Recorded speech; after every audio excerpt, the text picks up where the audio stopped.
to another episode of Star Cops. I'm your host, Teen Wolf, and today we are going to be talking about something that is turned into a gigantic joke on the internet.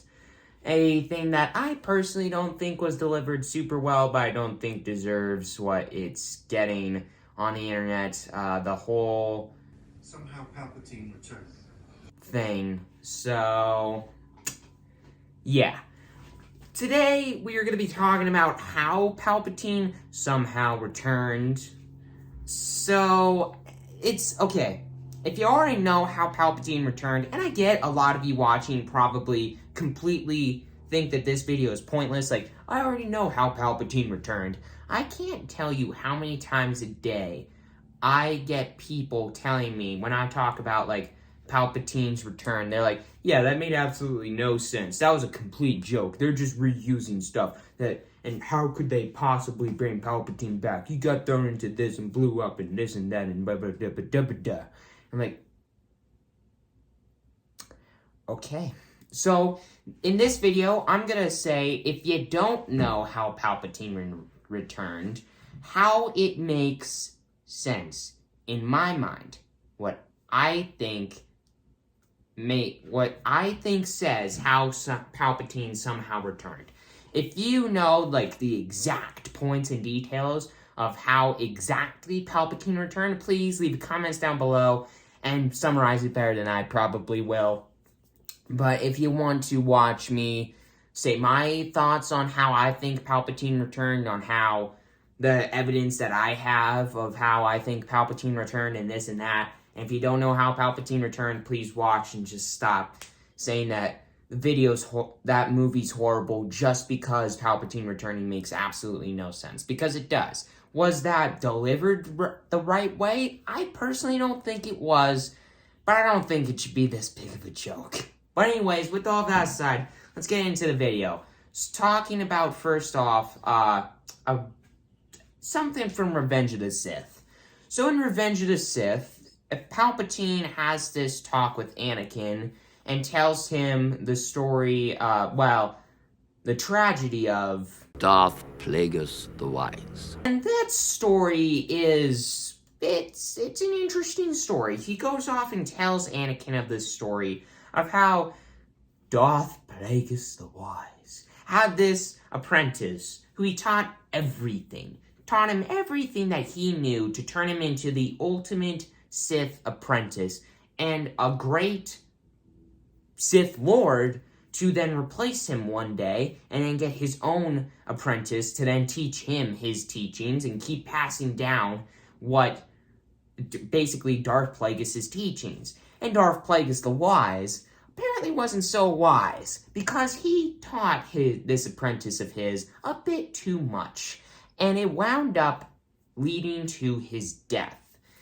Most of that part of the story doesn't matter at all, answering the question of how Palpatine returned, but there's one thing that I think is critical for Palpatine returning somehow. And that is when Palpatine says that Darth Plagueis could keep the ones he cared about from dying. Now, that bit, you may think, okay, so he taught him how to bring people back to life. Well, first off, he never showcased this because he didn't need to.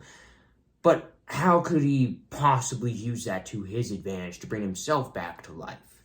Well, here's the thing. Palpatine was the apprentice. Darth Plagueis is the master. In most cases, when looking at stuff like Palpatine and Darth Vader, the master is more powerful than the apprentice. But in this case, for Darth Plagueis and Palpatine, Darth Sidious, is more powerful than Plagueis. So what's to say that Palpatine couldn't just teach himself by altering things to keep himself alive for a certain amount of time? Now, I'm not saying that Palpatine brought himself back to life by any extent, because that's a bit much. But I am saying that when Palpatine fell down the giant pit to his death, he didn't exactly die. Palpatine used this kind of force-creating thing to keep himself, using Plagueis' teachings, basically to keep himself, his body, intact. So that, because he knew if the Empire fell, there would be people that could survive the Empire's downfall that would keep him alive and try to bring him back. That's exactly what's happening in the story of Mando. We can see all this cloning stuff and whatnot, and in Season 2 with the cloning on Navarro, stuff that looks vaguely familiar to a certain somebody that I'll talk about here in a second, Snoke. But yeah, and if you didn't know, Snoke is basically Palpatine. But what I'm thinking is, so Palpatine died when the second Death Star blew up. Obviously, he died. But his body was kept intact in a way to where there could be clones of him. One of those clones was Snoke.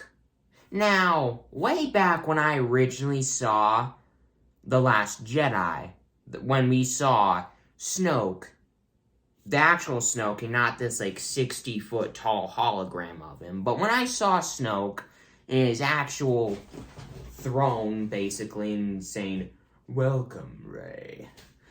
But, so, in that bit, tell me that if Palpatine kept his body alive, intact in certain ways to where he could still be cloned and copied in this and that using Darth Plagueis' teachings, that he wouldn't look like Snoke.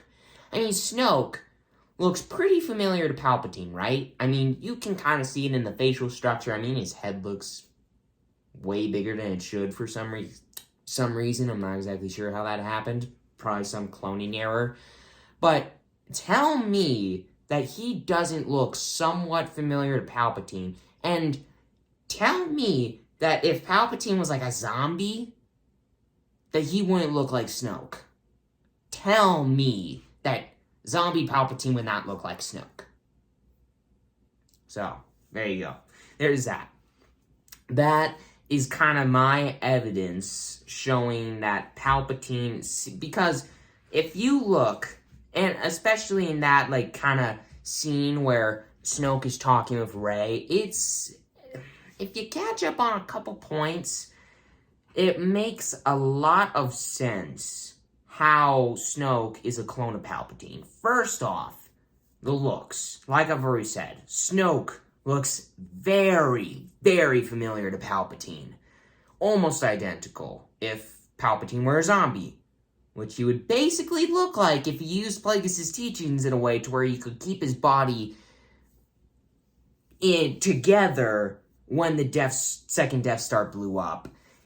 He'd look like Snoke. But he also knows a lot about Darth Vader and Luke, even though, one, Snoke would have never met Darth Vader, and two, Snoke didn't ever meet Luke. Because if you look at Snoke, he looks very old. He looks older than Palpatine, which makes sense because, he'd be an older version of Palpatine if he were a clone of Palpatine, which he is, in my opinion. But so, Snoke, Snoke is just this new Sith Lord that just appears out of the blue, and he's older than Palpatine, or as old as Palpatine.